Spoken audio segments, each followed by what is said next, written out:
Good morning. Kevin asked me to wait a bit, but I'd like to start. Edward is too preoccupied with finishing breakfast to come and hear about food. It's a big subject, maybe a little bit difficult to put into this time, I don't know, we'll see how it goes. The work that this talk derives from is from a book that I've been slowly writing over the last couple of years about, broadly based on what's called the Yang Sheng or nourishment of life tradition in Chinese medicine. So we have one point I really want to get across is that the idea that preventing disease rather than being in the unfortunate position of having to treat it is at the core of Chinese medicine.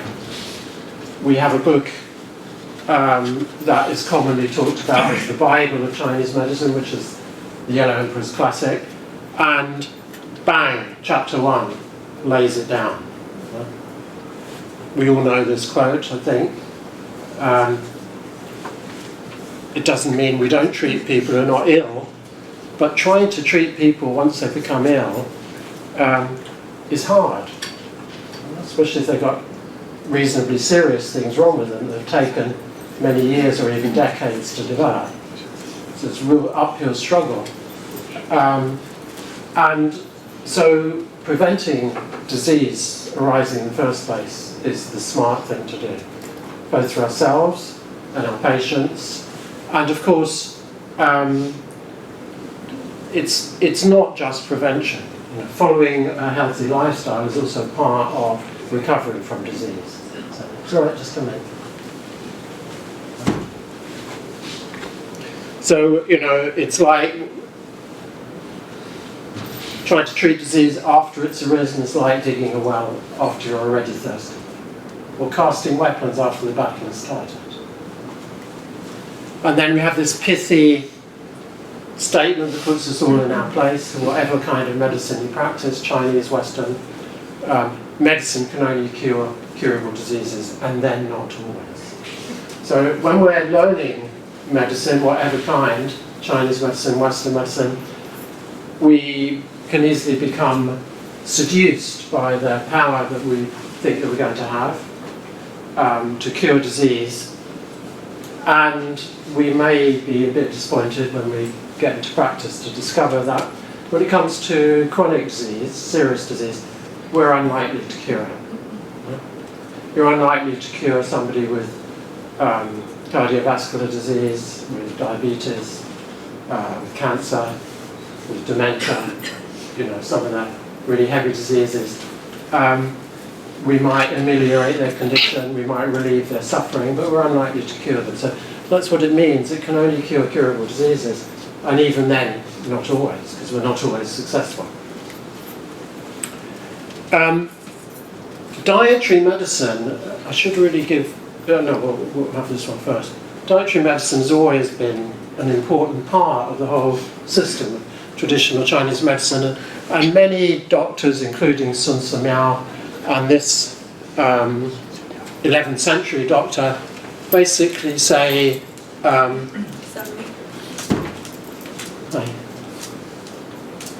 experts at curing diseases are inferior to specialists who warn against diseases. Experts in the use of medicine are inferior to those who recommend proper diet. Diet is a form of medicine, it's a daily medicine, and it's one under our own control. Hi, do come in, sorry.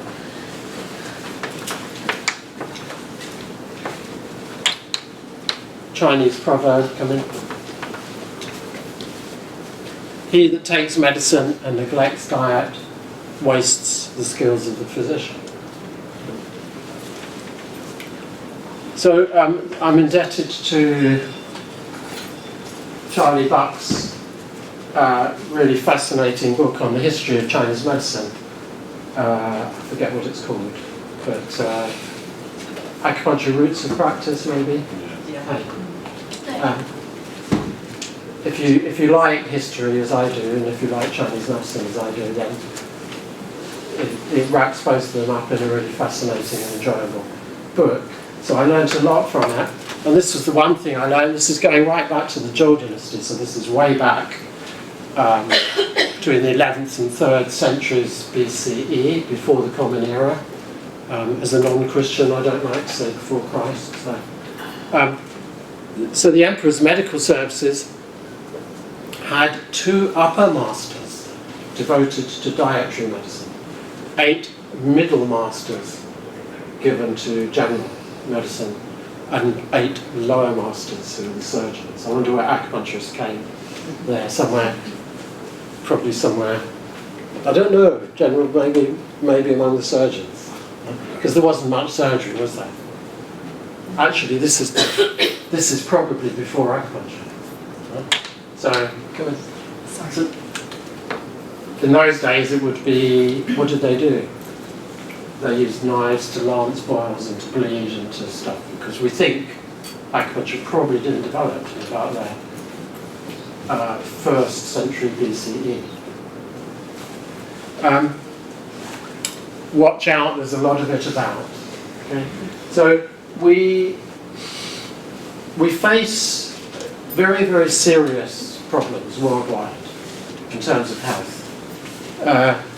Probably nothing like this has been experienced. Like a lot of the problems we face in the world today, we've never really experienced anything like this before. So we have kind of potential tsunamis occurring on multiple fronts, really. We have climate change tsunami, we have, well, whatever, I'm not going to get all gloomy, but one of them is chronic disease. Because the evidence is that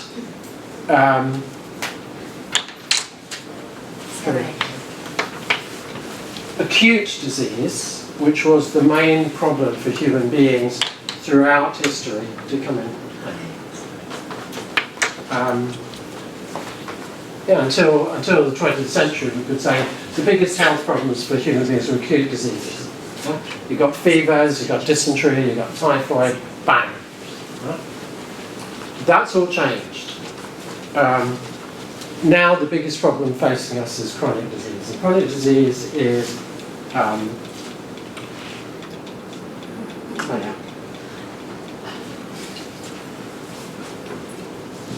chronic disease presents many challenges: personal, family, social and economic, dreadful economic challenges. There are 5 main problems we're facing. Obesity lies at the heart of all of them, really, or as part of what lies at the heart of all of them. Dementia, diabetes, cardiovascular disease and cancer. So a few stats. China in 1980 had 1% of the population suffered from type 2 diabetes. That's running at 12% now. They even say that 50% of the population have what's called pre-diabetes or metabolic syndrome. Dementia currently affecting 44 million in the world. That's expected to triple by 2050.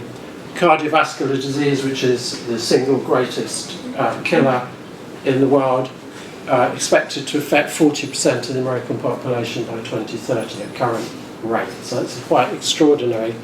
Cancer is expected to rise worldwide by 70% over just 20 years. Strokes, what's interesting in the UK is there's a whole new phenomenon of middle-aged people getting strokes. It used to be confined, it used to be thought of as disease of the elderly. And obesity has doubled worldwide since 1980. And what is very, very clear is that these are diseases of lifestyle. And one of the reasons for the dramatic rates expected in these diseases is because modern Western lifestyles are spreading throughout the world.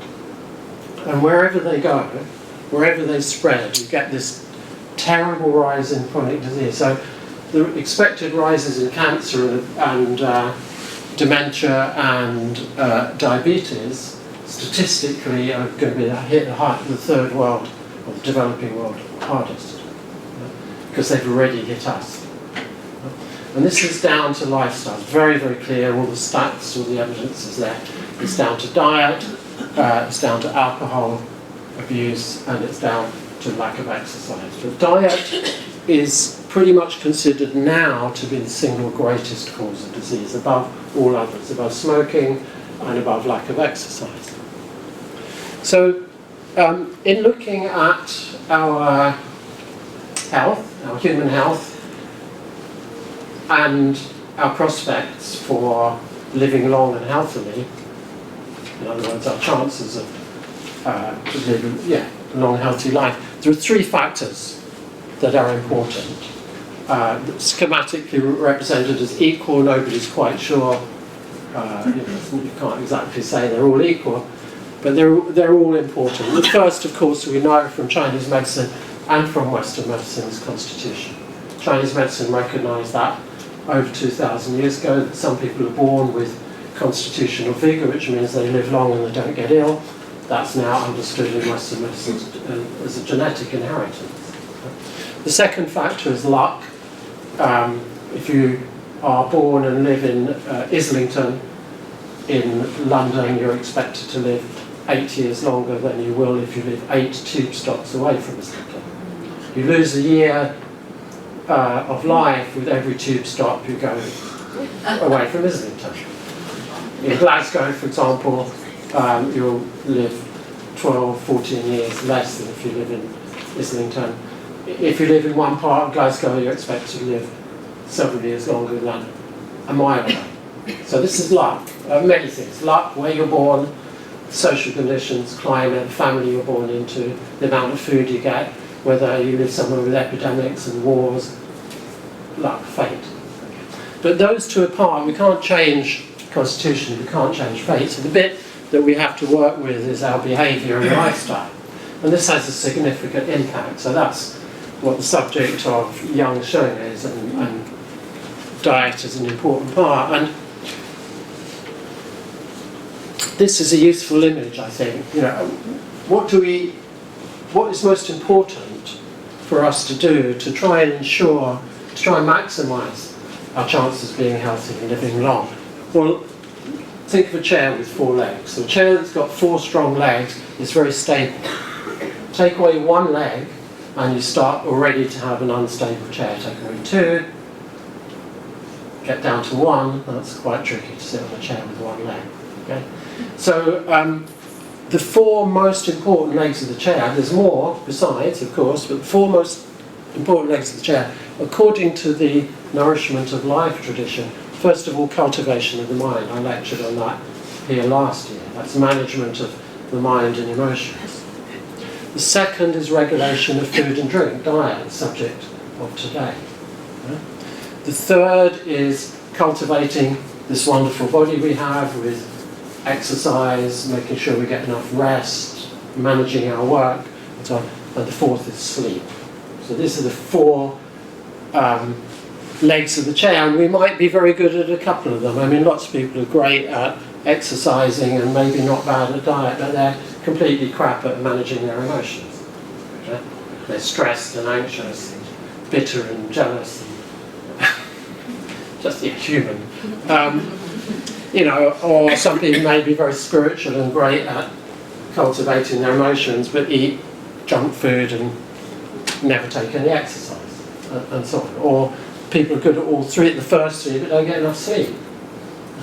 So all 4 are important, they're all equally important. And then additionally we have factors like sexual behaviour and pregnancy and looking after children and so on, lots of other things. So this was published recently, I just mentioned this, that poor diet is now the single biggest factor in global disease, more than smoking, alcohol or pollution. This, if we think of traditional diet, I've said that guidance on diet and teaching on diet is very important in the Chinese tradition, but lots of things the Chinese tradition didn't have to deal with. And they didn't have to deal with the food industry. So I risk sometimes getting a bit emotional about the food industry because, they have managed somehow, something has happened in the last 30 or 40 or 50 years to utterly change human diet. Utterly change human diet from food to what Michael Pollan, who writes about food, calls food-like substances. Things that are a bit like food because they go in our stomach, but they don't resemble food as we've known it for 200,000 years. And look, it's this stuff.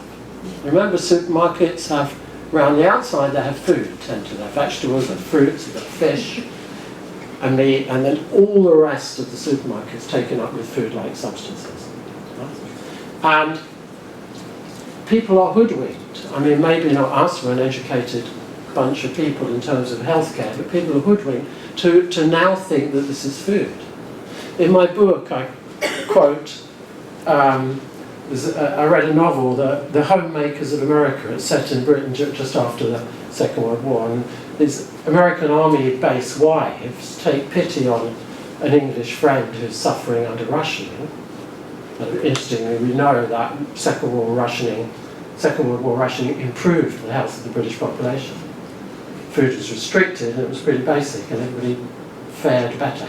So they take pity and they take a food parcel. So this is 1946, 1947.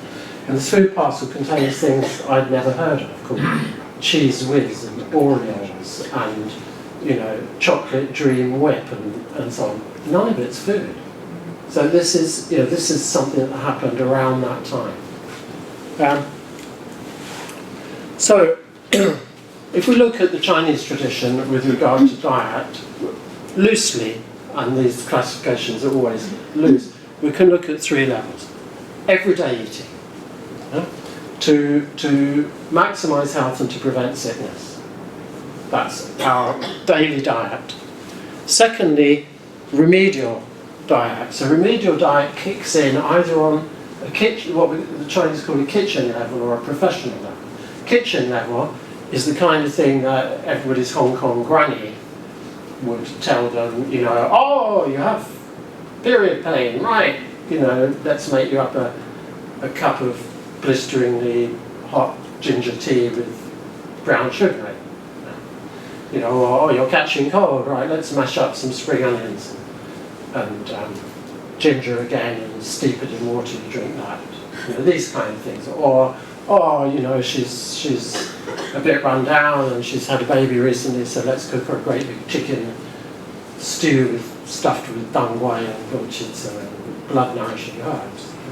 So that's kitchen medicine. It's the kind of thing that everybody knows. And also, we'll get onto it. I won't talk much about it, but we know, of course, I think you probably all know that food, like herbs, is classified according to the 5 temperatures and the 5 tastes. Do you know that? So food is classified according to whether its effect on the body is heating, warming, neutral, cooling or cold. Right? So that would be known.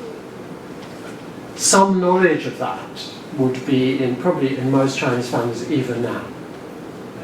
So I heard somebody recount a couple of teenage girls going to a food store to have a tofu drink and asking the guy, is this cooling?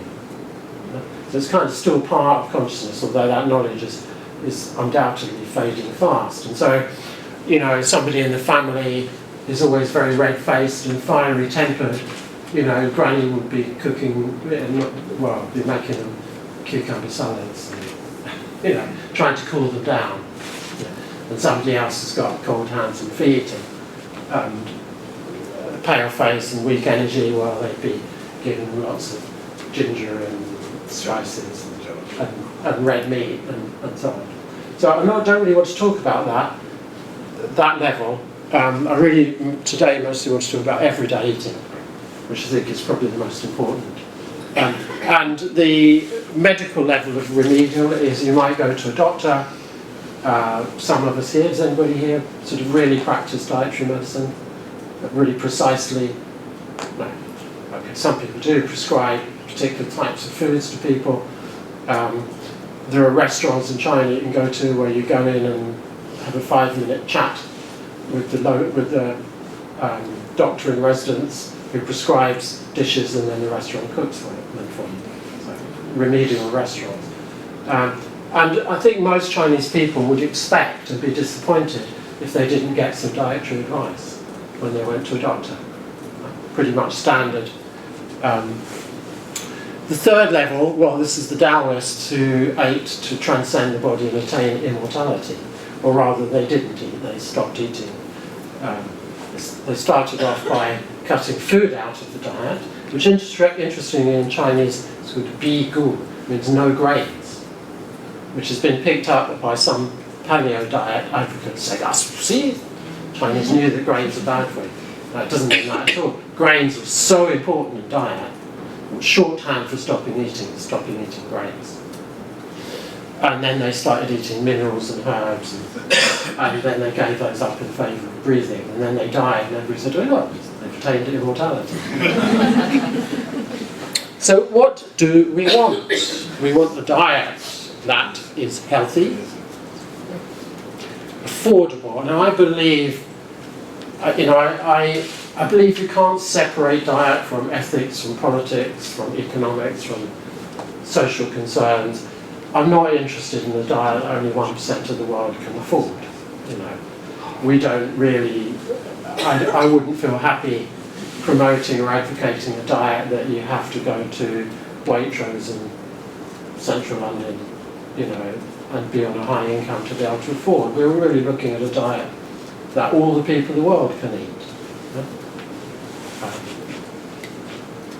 And a diet that is sustainable and kind to the soil and the planet. Yes? I mean, if you eat tons of meat nowadays, you are laying waste to the planet. Because what is supporting the worldwide rise in meat consumption, particularly beef, is the growing of soya. And soya is grown where they cut down forests. They cut down rainforests to plant soya to feed animals so that we, and particularly the developing world, China and Brazil, can eat more beef.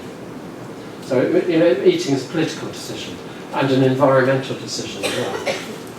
And that's what makes it so bloody complicated. And you can spend half an hour in the supermarket looking at one thing, trying to weigh up organic, non-organic, air miles, sustainability, affordability, social justice. So I mentioned that, a fair share of resources. And when do we want it? Not for a week, not for a month, but a whole lifetime, from birth through to old age. So we're not talking about dieting. Dieting is something that you consciously do for a period of time. We're talking about diet, we're talking about a way of eating. Yeah? It's not got to be too tough, it's not got to be something you have to grit your teeth and do. It has to be just a change in the way that we look at and the way that we eat food that is enjoyable for a lifetime. So no quick fixes we're not looking at. So when I practiced, I got very used to patients saying, "So doc, what should I eat?" And then after a while I realized, hang on, that's not the first question. First question that actually solves most problems and is the single greatest benefit above and beyond what we eat is how we eat. And if you get how you eat really right, actually what you eat starts to become secondary in importance, although it's still very important. Yeah? So that's not the first question. The first question is how do we eat? And what we're looking at in how we eat is first of all quantity, secondly where and when, thirdly state of mind when we eat, what our state of mind is when we eat, this is regulation of diet, fourthly what to eat and what to drink.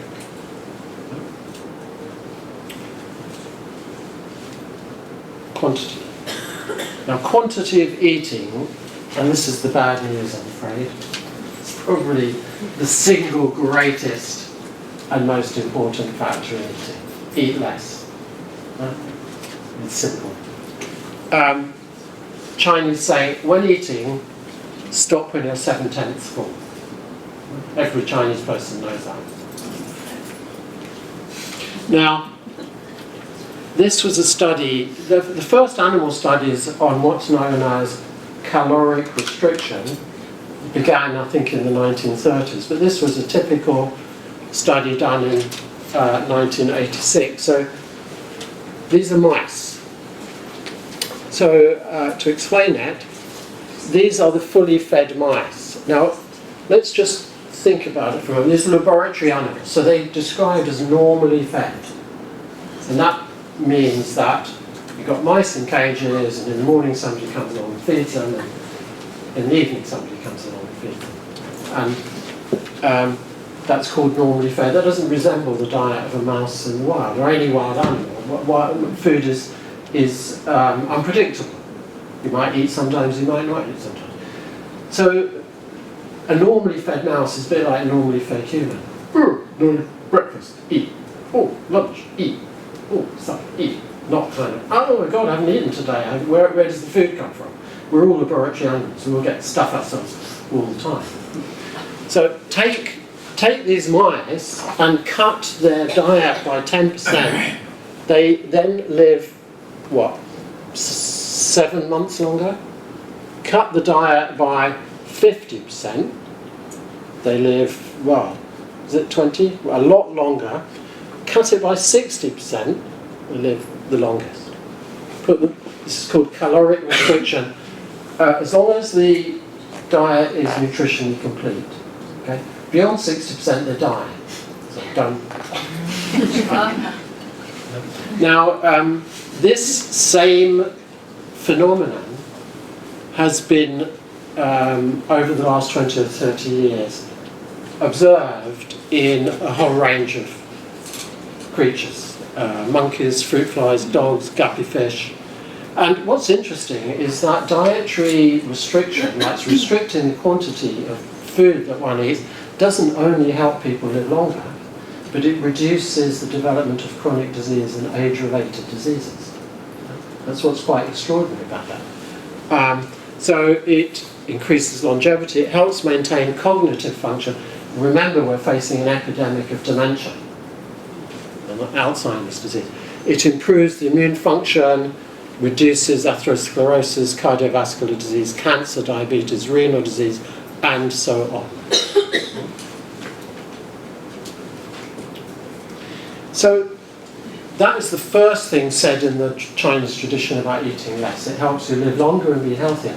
The second thing they say is kind of even more surprising, is that, and this is repeated elsewhere, the less we eat, the more open our minds are.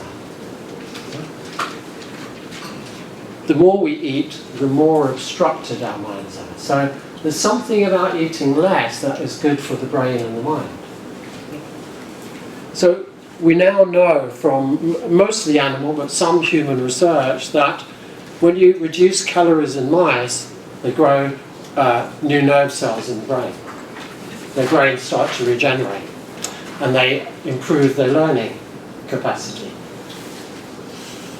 In rats, caloric restriction increases dopamine receptors in the brain, and that's really good news.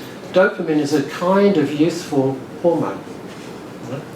When you've got lots of dopamine flooding your brain, stuff is pleasurable, touch is pleasurable, eating is pleasurable. It's a kind of pleasure. It has other functions. But what happens as we age is that, I'm not quite sure the mechanism, I think the dopamine receptors die down, and so we find ourselves less sensitive to touch, and food tastes less tasty. These are, these are unfortunately things that happen with aging, and actually life becomes less, what's the word, less rich in pleasure. Part of the aging process. So this is a way that that aspect of the aging process may be reversible. Caloric restriction in monkeys slows down brain aging, and in humans, now there are a bunch of volunteer humans on, and this is pretty tough. I wouldn't want to do this. They do really tough caloric restriction in order to function as experimental animals. And it's really drastic reduction in the amount you eat, but all the signs are very good. Improved memory, reducing cell inflammation, and insulin associated with better cognitive function. And then we also know on the opposite side that obesity, particularly obesity around the middle, in midlife increases the risk of cognitive problems as you age. So if we're looking at ways to prevent dementia, we're talking about reducing obesity.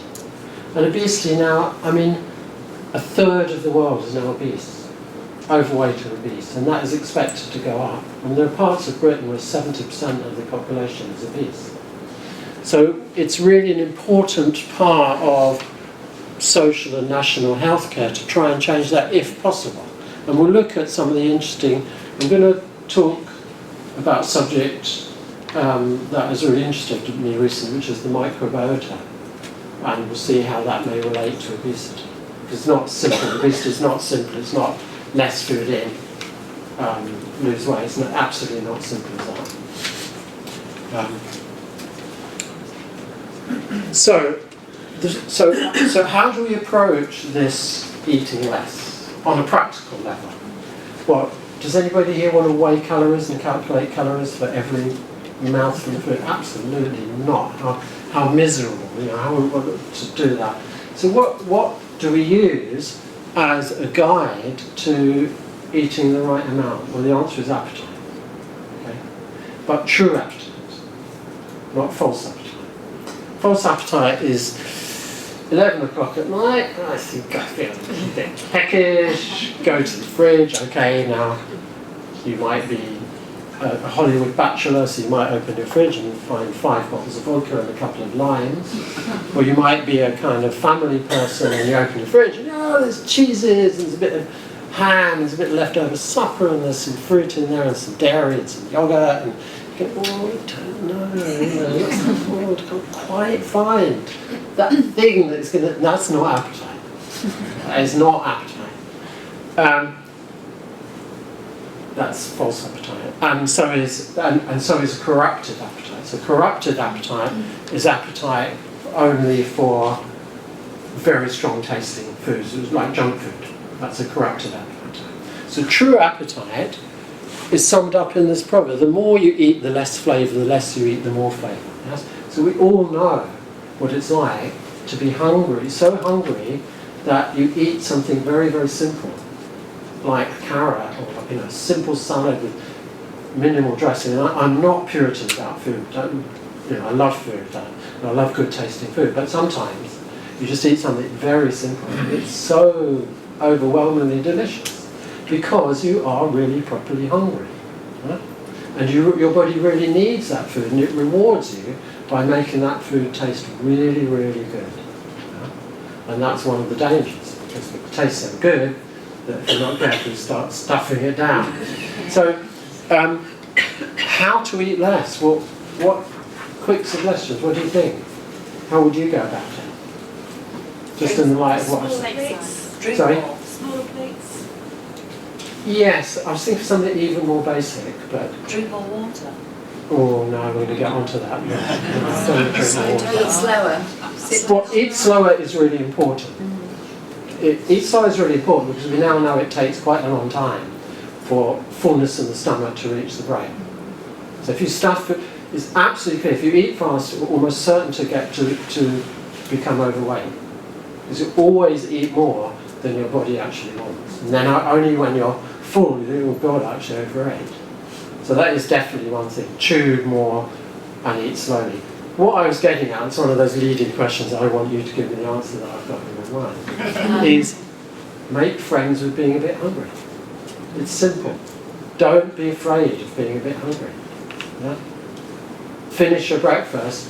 Don't eat that extra slice of toast, or don't stuff yourself. Just get up from the table hungry. Not starving, just a bit hungry. Carry that hunger with you through the morning. Think, lunch, only 2 hours for lunch. That's how I live my day, Susie. What a sad person I am. And then you sit down to lunch, oh God, food good, it's so great. But you have to learn, and it's really difficult, and I find it difficult. Don't eat to capacity at lunchtime. Leave yourself a bit hungry, get up. And we'll talk about how we arrange eating during the day, but that's really it. You don't have to weigh calories. You use true hunger as a guide. And of course you have to eat enough. So if we have elderly patients, we often have the opposite problem. Yeah? Elderly patients, they lose their sense of taste. Food doesn't taste so strong. If they live alone, they become reluctant to cook for themselves. If they're in institutions like care homes, the food is often appalling and disgusting. Old people in care homes have much worse health profiles than old people of the same age with the same fundamental problems who live at home. And it's almost certainly down more to diet and inactivity. So the last thing you want to do is get shoved in a care home. Old people are often depressed, maybe depressed and miserable, and that affects appetite. So, and once you lose your appetite, according to Chinese medicine, where there is, you know the saying, where there is stomach chi, there is life. Where there's no stomach chi, there's death. Very, very true. Once you lose your appetite past a certain age, it's downhill all the way. Right? In fact, Chinese doctors will ask about appetite as one of the very key questions. With anybody, when they're asking anybody, how is your appetite? Right? This is a really important sign of health. Chinese folk guidance about health: able to eat, able to shit, able to sleep. If you can do all three, you're doing okay. Once you can't do those, then that. And so we now know, you know, in gerontology, that loss of weight through inadequate eating in old age is a predictor of not imminent, but rapid progression towards dying. Drinking. Oh yes, drink more water. Well, 2 litres of water a day. Is anybody into this at all? No. Where did it come from? Yeah. Nobody knows. Nobody knows. Where did drinking 2 litres of water come from? Ain't got a clue. It's just one of those things that started moving around, and everybody suddenly thought, oh my God, humans have got it wrong for 250,000 years. We used to drink when we were thirsty. But now we've discovered actually that we need to hydrate even when we're not thirsty. Who would have reckoned that? Okay. And if we don't, we're in danger of this, that and the other. And how do we rehydrate? Well, 10 billions of bottled water sold in 2030. I wonder where that story might come from. And suddenly all around the country we see people walking around with baby bottles. I can see one down there, sucking on their bottles. Yes, that's weird, isn't it? Yeah. And bottled water takes hundreds of millions of barrels to make and transport bottled water.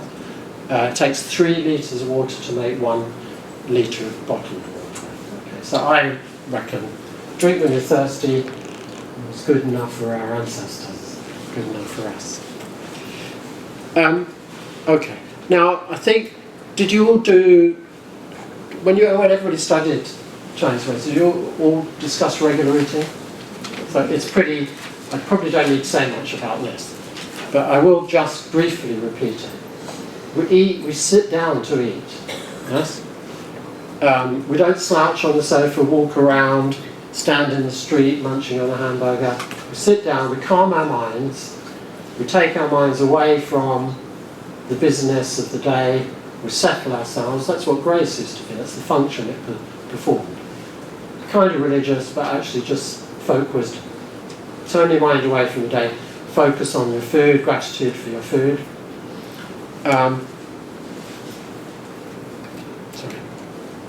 Be relaxed, calm, and eat, and at ease. As we know, the family dinner table is always an oasis of calm and love. And if it isn't, it's bloody bad for you. Okay, we'll see why. Eat at regular times of the day. The spleen, the poor spleen that has to deal with whatever these idiots throw in their mouth, day and night, you know, on duty. God, another piece of cake. Oh God, I thought I'd finished. Right, cleaned up after the last meal, washed up, just having a nice. Oh no, they're eating again. So no wonder the spleen gets tired all the time. The spleen suffers from deficiency, has to work too hard constantly. Okay, so it likes things regular and it doesn't like food chucked down at any odd time of day. It has to work too hard. slowly chewing, we said, and really important, and this comes back to the family dinner table, not when angry, upset, tense, stressed and rushed. That's really bad for the digestion. And we'll see early in the day and the evening. You haven't given me my 5-minute call. I think it's 5 minutes now because we started later. Yeah. So why? Because, look, if you like life, and if you think, as I do, this is the only one we've got, and there's nothing before it and there's nothing after it, this is it, that's pretty much the Chinese view, let's try and make it last as long as possible and as enjoyable as possible.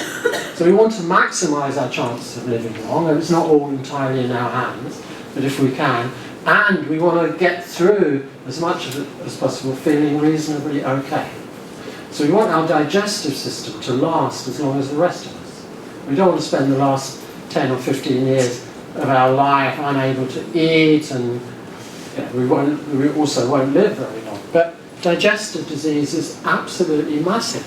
105 million doctor visits a year in the USA, 20% of the US population suffering from gastric reflux, which in Chinese medicine is considered to be a potential precursor of stomach cancer. Similar figures for chronic constipation, diverticular disease, irritable bowel syndrome, peptic ulcers. $13 billion spent on antacid medication a year, and we know antacid medications are bad for you. Is there any herbalists here? Well, in Chinese herbalism, we use some antacid medicines like cuttlefish bone and so on, but the warning is not too much, they damage the stomach. So if you're chucking antacids down all the time, we know, and proton pump inhibitors, the most common antacid we know now is associated with increased risk of heart disease.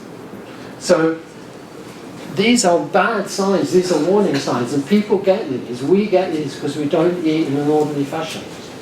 We get stressed and upset when we eat. We're always eating under tension. We're eating irregularly, we're eating late at night. Yeah? So when do we eat? Chinese say, eat a hearty breakfast, a moderate lunch, and a small supper. English say, breakfast like a king, lunch like a merchant, and sup like a poor person. Jewish saying, eat your breakfast alone, share your lunch with a friend, and give your supper to your enemy. So pretty universal view across cultures that we want a stonking big breakfast, a medium-sized lunch, and a light supper. And that's very difficult to do in this culture. It is. There's no pretending about it. But anyway, we can talk about what is desirable, and then we can see whether there's a way of adapting life to fit that. So why? Why should we eat a big breakfast, a medium lunch, and a small supper? It's all down to yin and yang. Because this is midnight, so from midnight to dawn, yang is rising. Yeah? And the digestive process requires maximum qi and yang. It's a big transformation process. You have to turn whatever your breakfast is, porridge or bacon and eggs, has to turn it into qi and blood. Yeah? A lot of hard work. So do it when the qi is on your side, when the force is with you. Yeah? Force is with you here, that's sort of around breakfast time, and it reaches its maximum yang at lunchtime. But already after lunchtime, yin starts to increase and yang starts to decline. So this is the time to eat the most, to take advantage. Here, you can still eat reasonably well, but once you get towards evening, you have the time, yin is already growing and increasing, and yang is declining, and as I say, the digestive process requires lots of yang. So this is one of the things that I marvel at writing this book constantly, is the wisdom of Chinese medicine and Chinese life cultivation and observation. They knew just about everything about the human body and how it works, because we now know absolutely people who eat the largest breakfast put on the least weight. If you eat a big breakfast, you can eat more calories in a day and maintain a healthy weight than if you eat a small breakfast and you eat a big supper. So eating a big supper.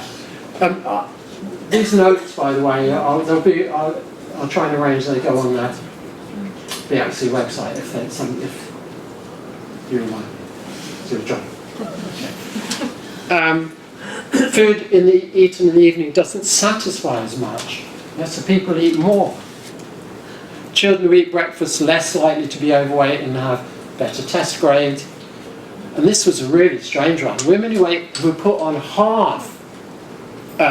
put on 1,800 calories but ate the greatest amount at breakfast. But women with polycystic ovarian syndrome started to ovulate regularly, which is quite extraordinary. So why is regular eating so important? Any guesses what that represents in Chinese medicine terms? Stagnation, food stagnation. Yeah. Food stagnation is a really important pattern. We get taught it, but it's not kind of really, it can almost sound sometimes when you learn it in college, it's just something that happens after 10 pints of beer and a big curry, on Saturday night. No, food stagnation can be chronic. Yeah? It's a really important cause of disease in babies and children. That's in paediatrics, it's really important. But it's also really important with adults, as we've seen with these digestive diseases, because if you go to bed every night with a stomach full of food and everything is in, it's dark, it's quiet, it's cold, we lie down rather than stand up, we're immobile rather than mobile,